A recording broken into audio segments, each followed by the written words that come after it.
আসসালামু আলাইকুম।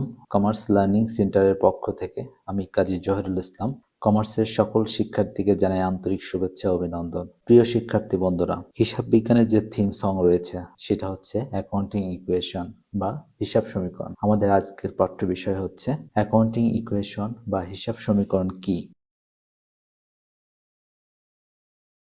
Accounting equation বা হিসাব সমীকরণ আধুনিক হিসাব বিজ্ঞানের একটি গাণিতিক সূত্র, যার মাধ্যমে আধুনিক হিসাব শাস্ত্রবিদগণ লেনদেনের যে দ্বৈত সত্তা থাকে সেই দ্বৈত সত্তাকে সঠিকভাবে বিশ্লেষণের জন্য ব্যবসায়ের সম্পত্তি, দায় ও মালিকানা সত্ত্বের মধ্যে সম্পর্ক প্রকাশ করে।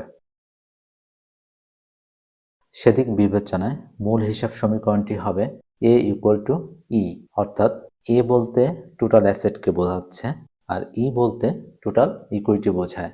এই সমান সমান চিহ্নের মাধ্যমে যেটা বোঝাচ্ছে কোনো ব্যবসায় প্রতিষ্ঠানে একটা ভারসাম্য থাকবে। সেই ভারসাম্যটা কিভাবে নির্ধারিত হয়?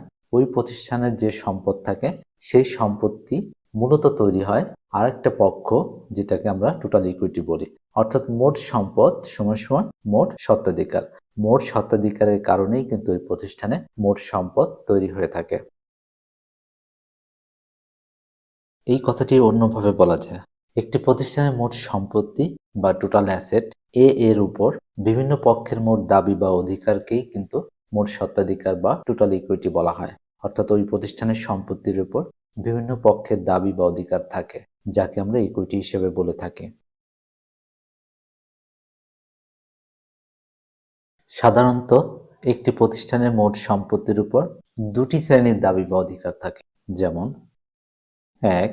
মালিক পক্ষের দাবি, ২. মালিক ব্যতীত অন্য পক্ষের দাবি।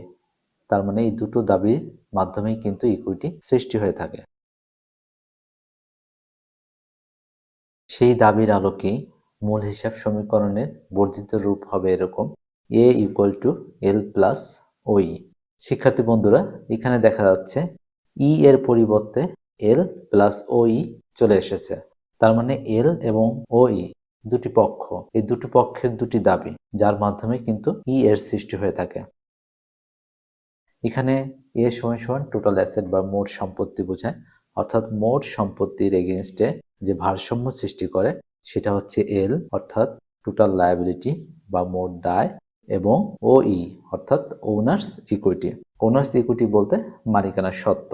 তার মানে একটা প্রতিষ্ঠানের যে সম্পদ থাকে সেই সম্পত্তি মূলত তৈরি হয় ওই প্রতিষ্ঠানের মোট যে দায় এবং মালিকদের যে মালিকানা সত্ত্ব থাকে তার মাধ্যমে। তার মানে হিসাব সমীকরণের মৌলিক উপাদান হবে তিনটি, যেমন সম্পত্তি, দায় ও মালিকানা সত্ত্ব। এখন মালিকানা সত্ত্বকে বর্ধিত রূপে লিখলে হিসাব সমীকরণটি কেমন হবে? এ সমান সমান এল প্লাস ওই। এখানে ওই মালিকানা সত্ত্ব। দেখুন, এই মালিকানা সত্ত্বের এগেনস্টে চারটি শব্দ চলে এসেছে, যেটাকে বলা হয় C plus R minus E minus D. যদি এটা আরো সংক্ষিপ্ত করি তাহলে দেখা যাবে A equal to L plus C plus R minus E minus D, অর্থাৎ ও ইটা উঠে যাবে। এখানে এ ইকুয়াল টু অ্যাসেট, যেটা আমরা জানি, এল সমান সমান লায়াবিলিটি বা দায়, সি ইকুয়াল টু ক্যাপিটাল অর্থাৎ মূলধন, আর ইকুয়াল টু রেভিনিউ বা আয়, ই ইকুয়াল টু এক্সপেন্স বা ব্যয়, ডি ইকুয়াল টু ড্রয়িং অর্থাৎ উত্তোলন। তার মানে সম্পদ ইকুয়াল টু দায় প্লাস মূলধন প্লাস আয় মাইনাস ব্যয় মাইনাস উত্তোলন।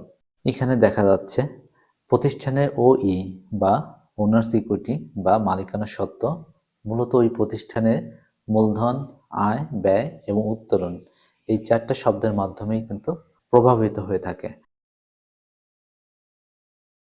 সুতরাং যে গাণিতিক সূত্রের সাহায্যে ব্যবসায়ের মোট সম্পদ, দায় ও মালিকানা সত্ত্বের সম্পর্ক প্রকাশ করা হয় তাকেই কিন্তু হিসাব সমীকরণ বলে।